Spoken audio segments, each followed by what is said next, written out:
Hello friend, welcome to GST tutorial YouTube channel. Friends, हम लोग political science के practice set को solve कर रहे हैं। ये चौथा मॉडल पेपर है जो सिविक्स से संबंधित होगा। आपके टीजीटी, पीजीटी के लिए और एलटी ग्रेड के लिए काफ़ी हेल्पफुल साबित होगा। कुल इसमें 70 प्रश्न को रखे गए हैं जो काफ़ी महत्वपूर्ण प्रश्न हैं। तो इन सभी प्रश्नों को अच्छी तरीके से देखिएगा और वीडियो को पूरा देखिएगा। तो चलिए वीडियो को शुरू करते हैं। अगर वीडियो अच्छा लगे तो चैनल को सब्सक्राइब, लाइक, शेयर दोस्तों में ज़रूर कीजिएगा। पहला प्रश्न है, प्लेटो के मरने के बाद उसकी अकादमी को कौन बंद करवाया था?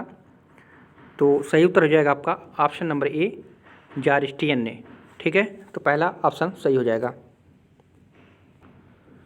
दूसरा नंबर प्रश्न है, किसने कहा अरस्तु का संविधान वर्गीकरण आध्यात्मिक है, संख्यात्मक नहीं है? तो ये किसने कहा था? तो वर्गेस ने कहा था। डी ऑप्शन आपका इसमें सही हो जाएगा। तीसरा नंबर प्रश्न है, रूसो फ्रांस की राज्य क्रांति का बौद्धिक अग्रदूत था। क्या ये कथन सत्य है, भ्रामक है, रूसो के चिंतन से मेल नहीं खाता है, राज्य क्रांति पर रूसो का प्रभाव नहीं था? तो कौन सा ऑप्शन सही हो जाएगा? तो ये ऑप्शन सही हो जाएगा बी। ठीक है, यह एक कथन भ्रामक है। ठीक है, और ऐसा हुआ नहीं था। ठीक है, यह एक भ्रम बस जो है इसके क्रांति को माना जाता है। ठीक है, तो बी ऑप्शन इसमें आपका सही होगा। चौथा नंबर क्वेश्चन है, system analysis of political life. System analysis of political life पुस्तक के किसके द्वारा लिखी गई है? तो ये पुस्तक लिखी गई है स्टेन द्वारा। ठीक है, तो बी ऑप्शन आपका सही हो जाएगा। इम्पॉर्टेंट क्वेश्चन है, पूछा गया है 2-3 बार। ये system analysis of political life स्टेन के द्वारा लिखा गया है। पांचवा नंबर प्रश्न है, निम्नलिखित में से कौन सा कथन संघात्मक राज्य का गुण नहीं है? यहाँ पे नहीं पूछ रहा है। तो इसके द्वारा बड़े बड़े राज्यों का उदय होता है, तो सही है ये। ठीक है, यह छोटे छोटे राज्यों के लिए अधिक लाभदायक है, तो ये भी सही है। शक्तियों के विभाजन से केंद्रीय सरकार निरंकुश नहीं हो पाती है, ये भी सही है। यह बड़े बड़े देशों के लिए अनुपयुक्त है, तो ये कथन गलत है। बड़े बड़े देशों के लिए भी ये उपयुक्त है।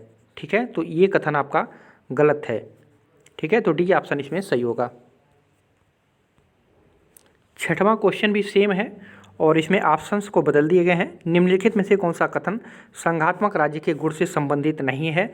यहाँ भी नहीं पूछा गया था, लेकिन यहाँ पे जो ऑप्शंस है वो बदल दिया गया था। तो ऑप्शन नंबर ए में है, संघ की नागरिकता नागरिकों को अधिक सम्मान दिलाती है, तो ये भी कथन सत्य है। यह बड़े बड़े देशों के लिए अधिक उपयुक्त है। देख लीजिए, यहाँ पे पिछले क्वेश्चन में अनुपयुक्त कर दिया था, इसलिए यहाँ पे ये सही हो गया है। यह विश्व राज्य के लिए एक आदेश है, तो ये भी सही है। यह आर्थिक और सांस्कृतिक प्रगति में बाधक है, तो ऐसा बात नहीं है, बाधक नहीं होता है। ठीक है, तो डी ऑप्शन इसमें भी सही हो जाएगा। ठीक है, इन दोनों क्वेश्चन को याद रखिएगा। संघात्मक राज्य के गुण जो हैं इनमें 3 और पिछले क्वेश्चन में जो 3 हैं ये गुण में आ जाते हैं। ठीक है, तो इसको याद रखिएगा। 7वां नंबर क्वेश्चन है, यदि दोनों विभागों अर्थात कार्यपालिका और व्यवस्थापिका को एक अधिकारियों के अधीन रखा जाए तो इसे कहा जाता है। तो इसे क्या कहा जाता है? सरकार का संघीय रूप कहा जाता है। ठीक है, यदि कार्यपालिका और व्यवस्थापिका को एक अधिकारियों के अधीन रखा जाए तो इसे जो है सरकार का संसदीय रूप कहा जाता है। ठीक है, ए ऑप्शन आपका इसमें सही होगा। 8वां नंबर क्वेश्चन है, यदि कार्यपालिका और व्यवस्थापिका विभाग एक दूसरे से स्वतंत्र होते हैं किंतु दोनों एक दूसरे के विरुद्ध अवरोधों और संतुलनों का प्रयोग करते हैं, तो ऐसी शासन प्रणाली को क्या कहेंगे? तो ऐसी शासन प्रणाली को अध्यक्षात्मक शासन प्रणाली कहेंगे, जो आपके कहाँ पे? अमेरिका में लागू है। ठीक है, तो दोनों ऑप्शन सेम है, लेकिन जो है यहाँ पर कुछ पॉइंट को चेंज कर दिया गया है। ठीक है, तो ये दोनों इंपॉर्टेंट क्वेश्चंस भी हैं, तो ए ऑप्शन इसमें आपका सही होगा। 9वां नंबर क्वेश्चन है, दलविहीन लोकतंत्र विचारधारा के प्रमुख समर्थक थे। तो दलविहीन लोकतंत्र विचारधारा के प्रमुख समर्थक कौन थे? तो जेपी नारायण, ठीक है, जयप्रकाश नारायण थे। ऑप्शन नंबर डी आपका इसमें सही हो जाएगा। 10वां नंबर क्वेश्चन है, हिटलर और चंगेज खां केवल शक्ति के प्रतीक थे किंतु नेपोलियन और लिंकन में शक्ति और दोनों के दर्शन किए जा सकते हैं। तो किसके द्वारा दोनों के दर्शन किए जा सकते हैं? प्रभाव, वैधता, सत्ता, इनमें से कोई नहीं। तो प्रभाव के द्वारा, ठीक है, दोनों के प्रभाव के मिला करके दोनों के दर्शन को जो है समाहित करके जो है देखा जा सकता है, ठीक है। तो ए ऑप्शन इसमें आपका सही हो जाएगा। 12 नंबर क्वेश्चन है, यहाँ पे क्वेश्चन आगे पीछे हो गया है, इसके बाद हम 11 देखेंगे। तो 12वां नंबर है, ये विचार किसने व्यक्त किया है कि स्वतंत्रता किसी योग्य काम को करने व आनंद लेने की सकारात्मक शक्ति व योग्यता है। तो ये किसके द्वारा ये विचार प्रस्तुत किया गया था? तो टी.एच. ग्रीन साहब जो थे उन्होंने ये विचार प्रस्तुत किया था, ठीक है। तो बी ऑप्शन इसमें आपका सही हो जाएगा। 11 नंबर क्वेश्चन है, किसने कहा था कि साम्राज्यवाद पूंजीवाद की सबसे ऊंची अवस्था है? साम्राज्यवाद पूंजीवाद की सबसे ऊंची अवस्था है, किसने कहा था? तो लेनिन ने कहा था, ठीक है। ए ऑप्शन आपका इसमें सही हो जाएगा।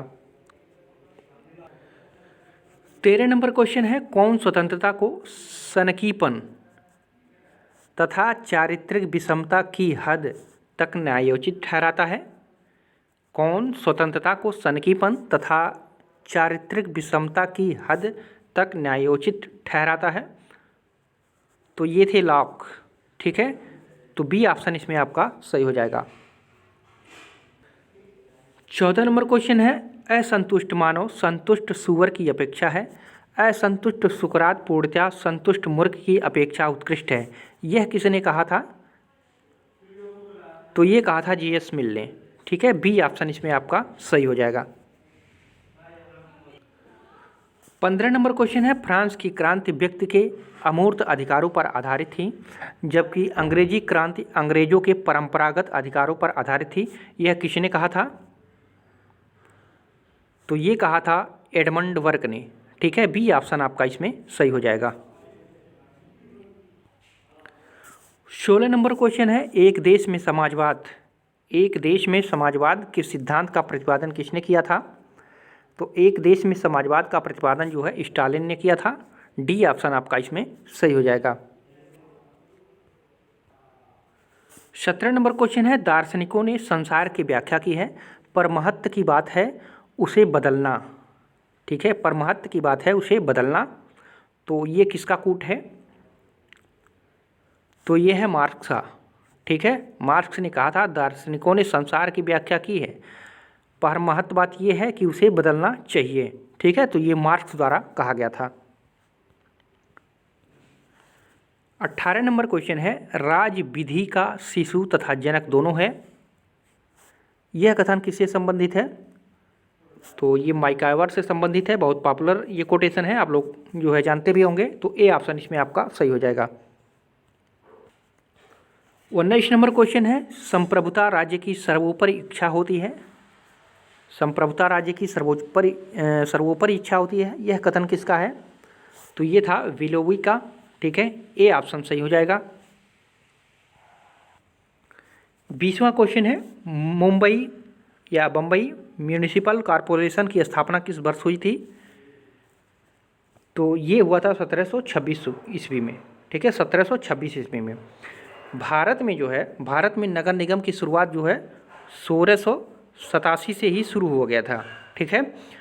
ये जो है सर्वप्रथम कब हुआ था, कहाँ हुआ था? तो ये मद्रास में हुआ था सर्वप्रथम, ठीक है। नगर निगम की शुरुआत 1687 ईस्वी में मद्रास में हुआ था, और 1726 में बम्बई में और कलकत्ता में दोनों जगह हुआ था, ठीक है। तो इसको याद रखिएगा, कलकत्ता बम्बई दोनों जगह 1726 में इसकी स्थापना की गई थी, ठीक है। तो दोनों पॉइंट को याद रख सकते हैं आप लोग।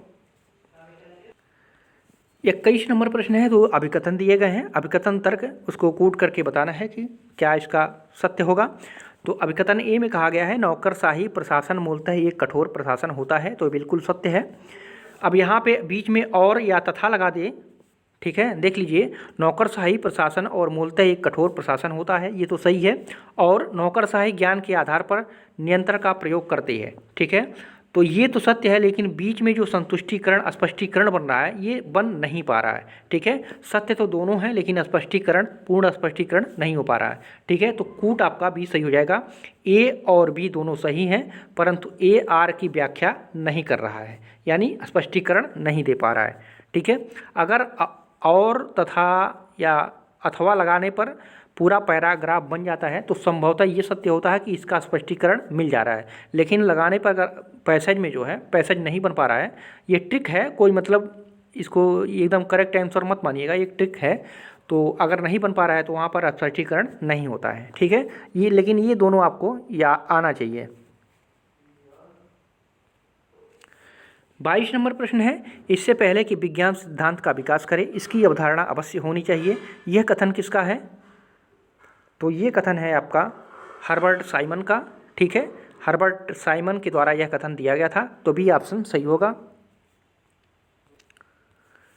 23 नंबर है, नगरीय स्थानीय सरकारों संबंधी समितियों एवं आयोगों के संबंध में निम्नलिखित में से कौन सा गलत रूप से सुमेलित किया गया है? तो यहाँ पर ए वाला जो है ग्रामीण शहरी आयोग तो जो था वो एपी जैन समिति के द्वारा निर्धारित किया गया था, तो बिल्कुल सत्य है। और बी ऑप्शन जो है आपका राष्ट्रीय शहरीकरण आयोग CM कोरिया द्वारा, तो ये भी सही है। सी जो है आपका शहरी स्थानीय निकाय और नगर निगमों का संगठन अधिकारों और विधियों संबंधी अध्ययन समूह, तो KN सहाय, ये भी सत्य है, ठीक है। और जो डी आपका है नगर पालिका प्रशासन में बजटीय सुधार संबंधी समिति, रफ़ीक जकारिया जी ये नहीं थे, ठीक है। तो ये ऑप्शन आपका गलत हो जा रहा है, ठीक है। तो प्रश्न के अनुसार आपका डी ऑप्शन सही हो जाएगा क्योंकि गलत सुमेलित पूछा है। 24 नंबर प्रश्न है, भारत का राष्ट्रीय योजना में कौन शामिल होता है?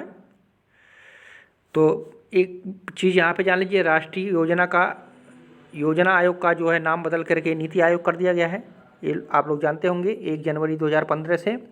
और राष्ट्रीय योजना का जो हुआ था योजना आयोग का वो 1950 में हुआ था, ठीक है। तो कौन सा शामिल नहीं है? केंद्र सरकार की योजनाएं ये तो शामिल है, ठीक है। राज्य सरकार की योजनाएं ये भी हैं, सार्वजनिक क्षेत्र के केंद्रीय और राज्य उपक्रमों की योजना परिव्यय ये भी सही है, निजी क्षेत्र में योजना परिव्यय तो ये भी सही है, ठीक है। तो चारों ऑप्शन इसमें से सही हैं राष्ट्रीय योजना में, ठीक है। तो ऑप्शन इसमें देख लीजिए चारों में कौन है, तो सी में आपको दिख रहा है 1 2 3 4, यानी चारों ये सही हैं।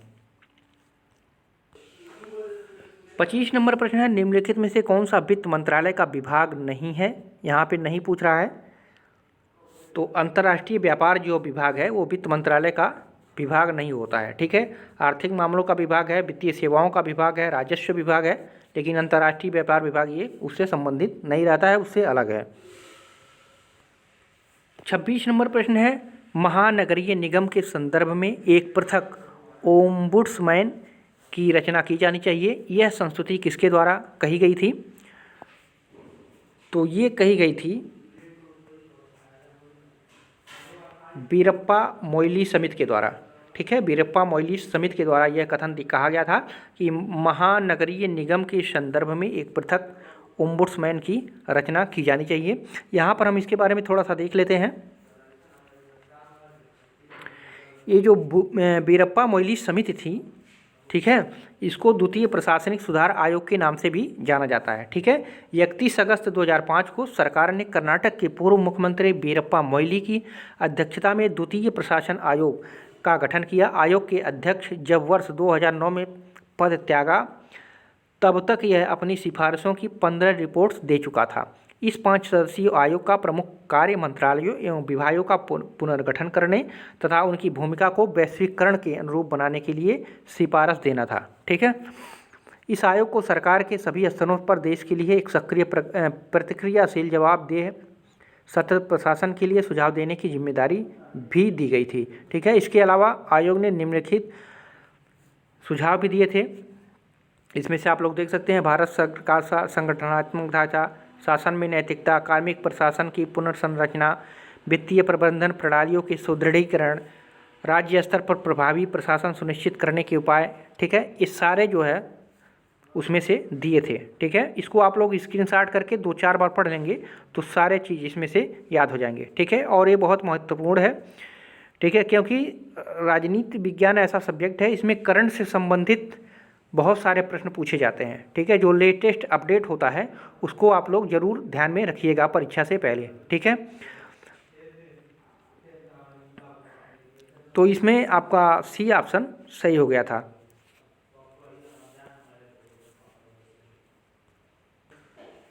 सत्ताईस नंबर प्रश्न है, भारत सरकार को स्थानीय शासन के लिए एक पद्धति परक कानून का प्रारूप बनाकर संसद में प्रस्तुत करना चाहिए।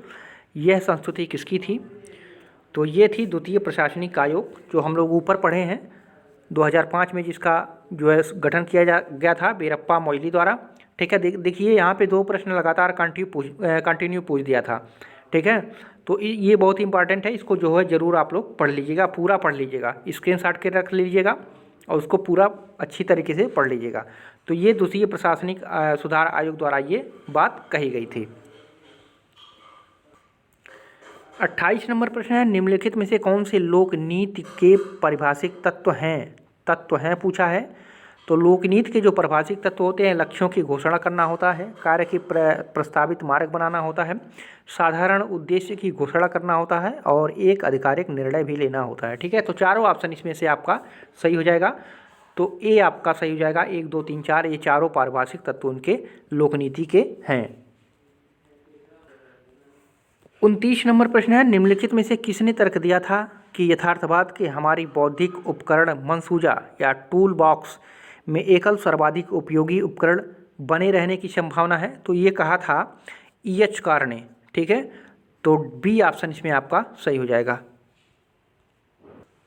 थोड़ा सा लोकनीति के बारे में जान लीजिए। लोकनीति अथवा जो है सार्वजनिक नीति वह नीति है जिसके अनुसार राज्य के प्रशासनिक कार्यपालक अपना कार्य करते हैं। सार्वजनिक नीतियाँ आज प्रतिरक्षा, पर्यावरण संरक्षण, चिकित्सकीय देखभाल एवं स्वास्थ्य शिक्षा, गृह निर्माण, कराधान, महंगाई, विज्ञान और तकनीकी इत्यादि मूलभूत क्षेत्र से ये सब संबंधित होते हैं। ठीक है, तो इसको भी आप लोग थोड़ा सा देख लीजिएगा। 30वां नंबर क्वेश्चन है, आर्थिक कूटनीति को इस रूप में भी जाना जाता है। तो किस रूप में जाना जाता है आर्थिक कूटनीति को?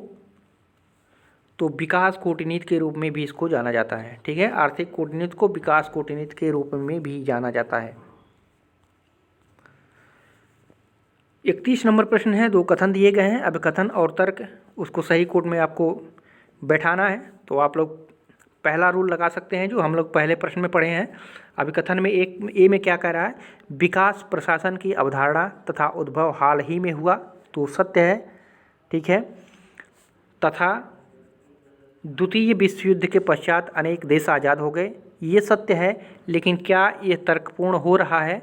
तो बिल्कुल हो रहा है, क्योंकि जो विकास प्रशासन है द्वितीय विश्व युद्ध के बाद ही इसकी शुरुआत मानी जाती है, तो इसका स्पष्टीकरण भी मिल जा रहा है। ठीक है, तो ए ऑप्शन इसमें सही हो जाएगा। ए और आर दोनों सत्य हैं और ए का सही स्पष्टीकरण भी है। ठीक है,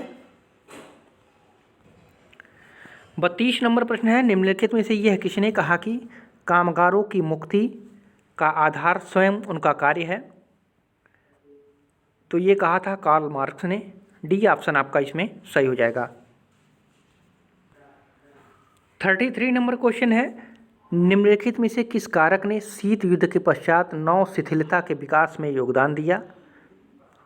तो ये दिया था रीगन और मोर्बाचेव द्वारा ENF ट्रीटी, जिसे जो है मध्यवर्ती परमाणु बल संधि कहते हैं, जो उस पर हस्ताक्षर हुए थे, वो जो है शीत युद्ध के पश्चात जो है नौ शिथिलता या नौ उदारवाद कह सकते हैं। ठीक है, नौ शिथिलता के विकास में महत्वपूर्ण योग दिया था। कौन सा? मध्यवर्ती परमाणु बल संधि, ठीक है, पर जो हस्ताक्षर हुई थी, या इसको रीगन और गोर्बाचेव द्वारा जो है INF ट्रीटी के नाम से भी इसको जाना जाता है।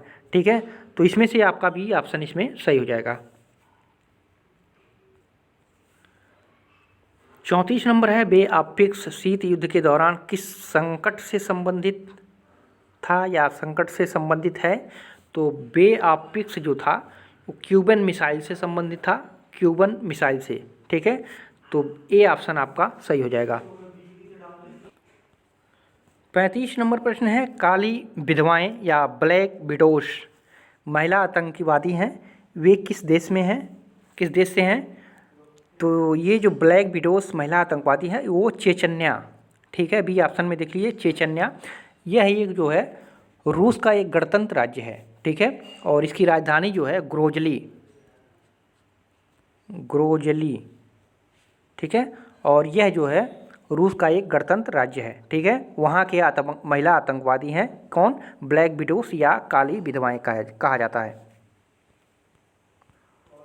36 नंबर क्वेश्चन है, किसने कहा करारोपण बलात्श्रम के बराबर है?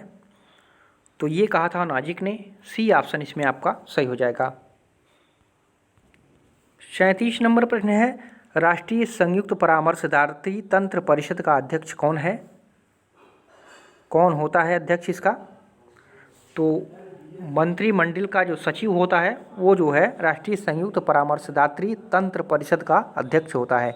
ए ऑप्शन सही होगा। 38 नंबर प्रश्न है, लोक प्रशासन पर तमाम नियंत्रणों में से वह जो ज़्यादा सतत और स्वयं सुधारक है यह है। तो ये कार्यपालिका द्वारा जो है नियंत्रित है या कार्यपालिका के नियंत्रण में है, ठीक है, कहा जा सकता है। तो बी ऑप्शन इसमें आपका सही होगा। 39 नंबर प्रश्न है, 1 दिसंबर 1943 की तेहरान उद्घोषणा में निम्नलिखित में से किसकी योजना बनाई गई थी?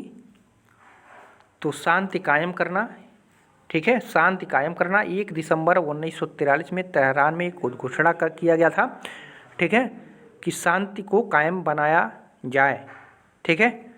तो सी ऑप्शन इसमें आपका सही होगा। 40 नंबर प्रश्न है, निम्नलिखित में से कौन सा एक भारत पाकिस्तान का विवाद नहीं है? नहीं पूछ रहा है।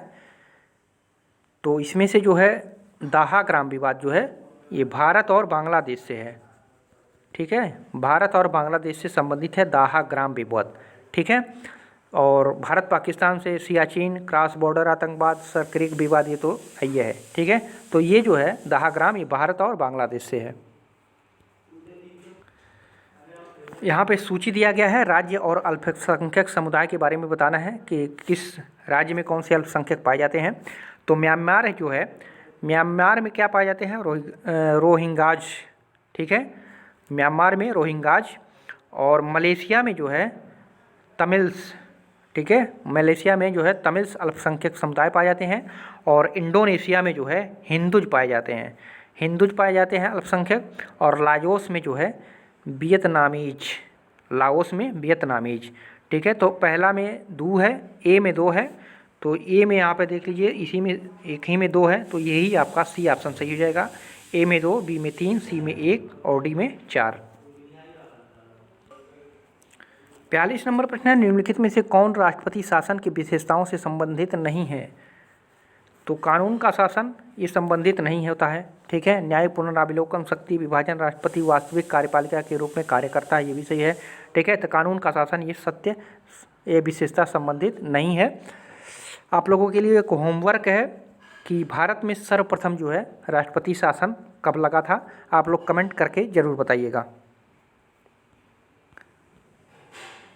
43 नंबर क्वेश्चन है, निम्न में से कौन सी सरकार सामूहिक उत्तरदायित्व के सिद्धांत पर कार्य करती है? तो संसदात्मक जो सरकार होती है वो सामूहिक उत्तरदायित्व के सिद्धांत पर कार्य करती है। ए ऑप्शन सही होगा।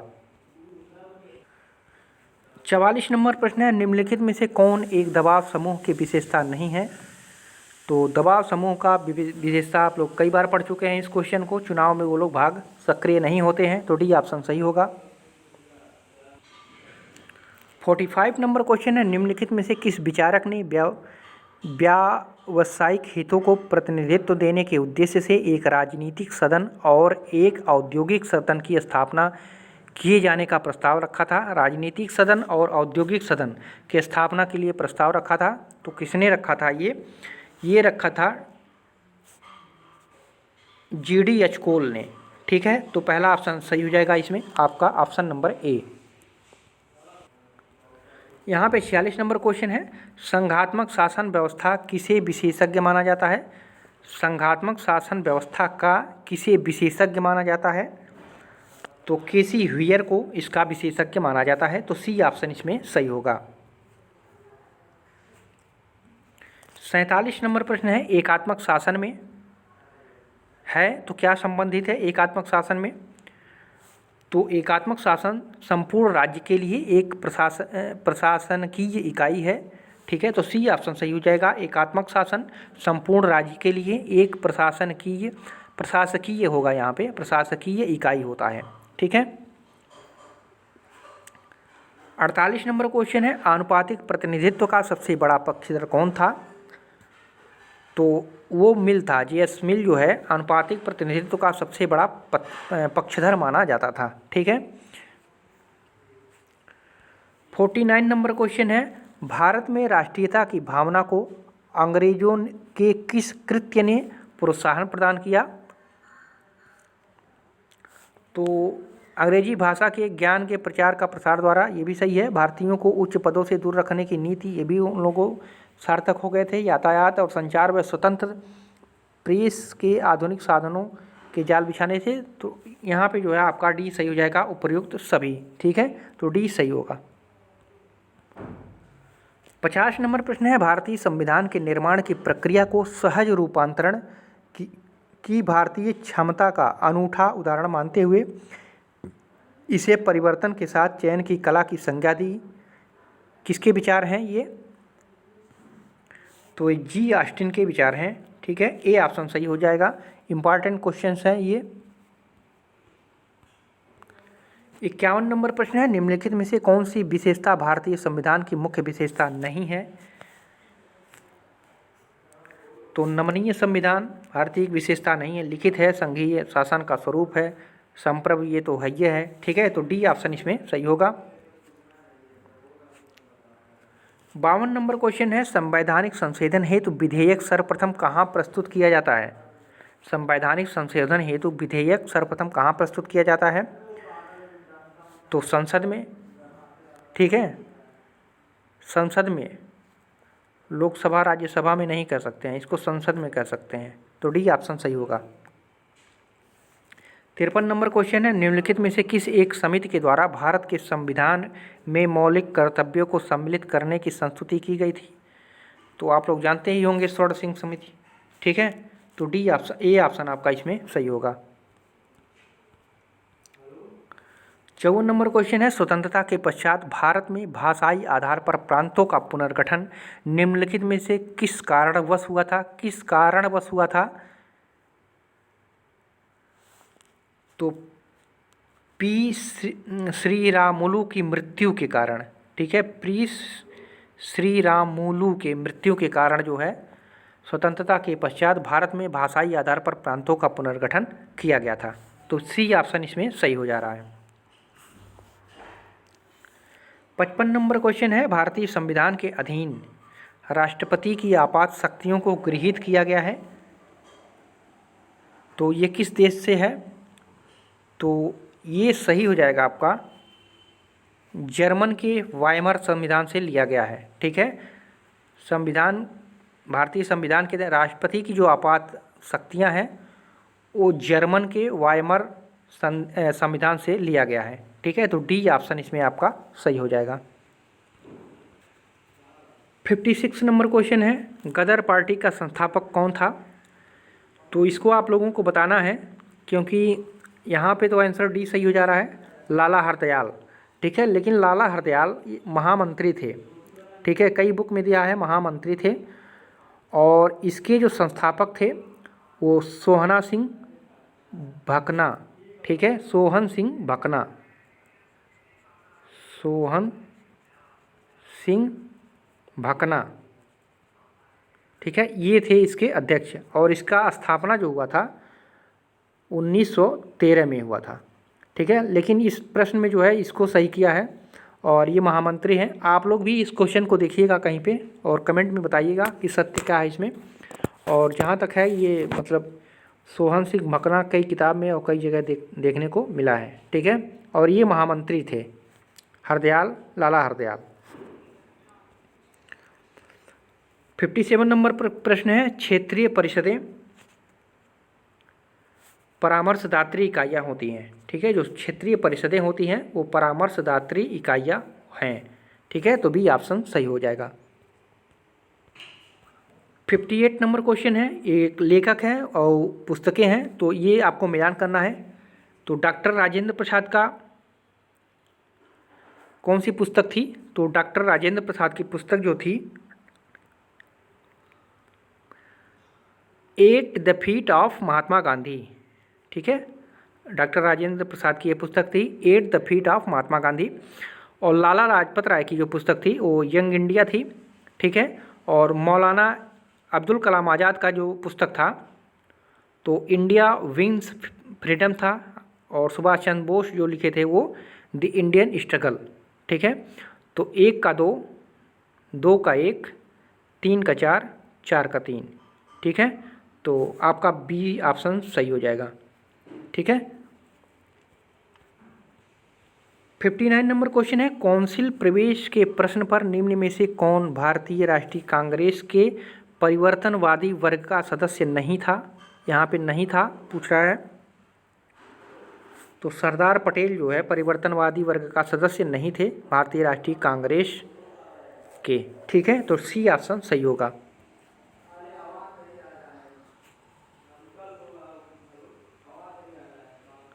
साठ नंबर क्वेश्चन है, प्राकृतिक न्याय की अवधारणा भारतीय संविधान के अनुच्छेद में निहित है। तो किस अनुच्छेद में है प्राकृतिक न्याय की अवधारणा? तो अनुच्छेद 14 में, ठीक है।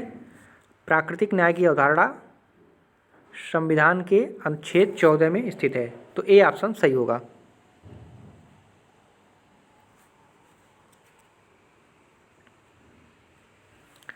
इकसठ नंबर क्वेश्चन है, निम्नांकित में से कौन सा मौलिक अधिकार निवारक विरोध द्वारा अवरोधित है? तो ये स्वतंत्रता का अधिकार, ठीक है, ये अवरोधित है, ये अनुच्छेद 19 में, ठीक है। अनुच्छेद 19 जो है, अगर कोई युद्ध होता है या कुछ भी होता है उस परिस्थिति में अनुच्छेद 19 को जो है कोई रोक नहीं लगाया जाता है मौलिक अधिकार में, ठीक है। तो अनुच्छेद 19 स्वतंत्रता का अधिकार।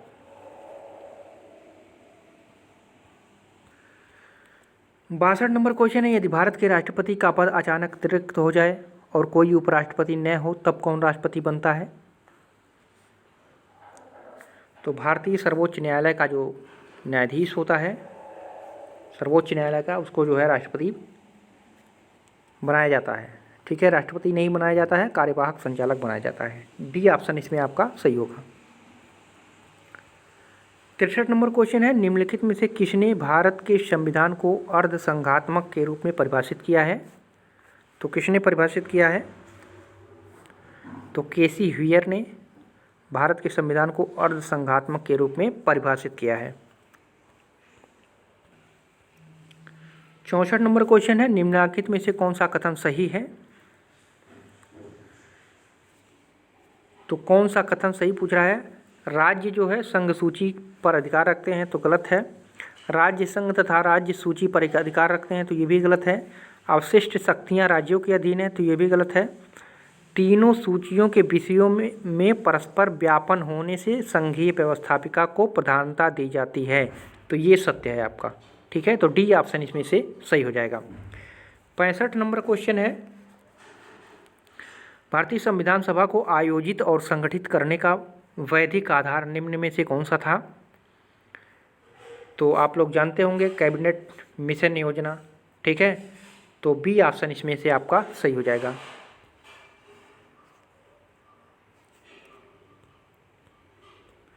सिक्सटी 66 नंबर क्वेश्चन है, भारत के लिए उच्चायुक्त के पद सृजन किया गया है, तो किसके अंतर्गत?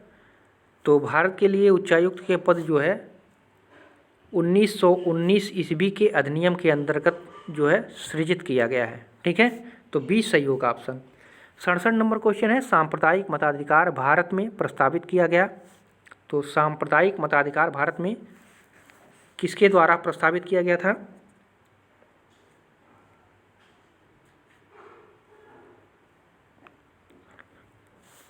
तो 1909 ईस्वी के अधिनियम के द्वारा, ठीक है। तो सी ऑप्शन इसमें आपका सही होगा। 68 नंबर क्वेश्चन, निम्नलिखित में से कौन सा विषय भारतीय राष्ट्रपति के अध्यादेश जारी करने की शक्ति के अंतर्गत नहीं आता है? यहाँ पे प्रश्न में नहीं आता है पूछा है। तो संविधान का संशोधन आप लोग जानते ही होंगे, ये राष्ट्रपति के अध्यादेश के अंतर्गत नहीं आता है, ठीक है। डी ऑप्शन सही होगा।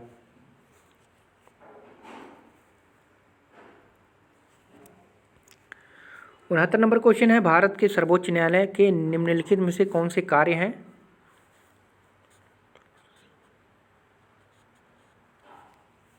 तो नागरिकों के मौलिक अधिकारों को रक्षा करना ये कार्य होता ही है।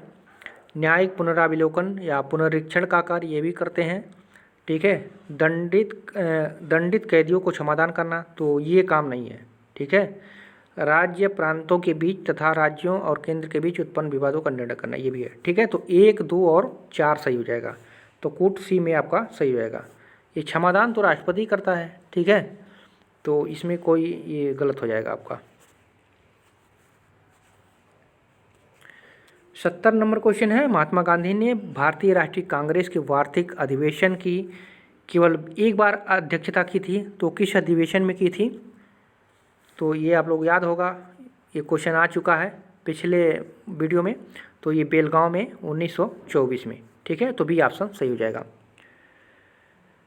तो फ्रेंड्स, ये रहे महत्वपूर्ण 70 प्रश्न। कैसा लगा वीडियो? अगर वीडियो अच्छा लगा हो तो कमेंट करके ज़रूर बताइएगा।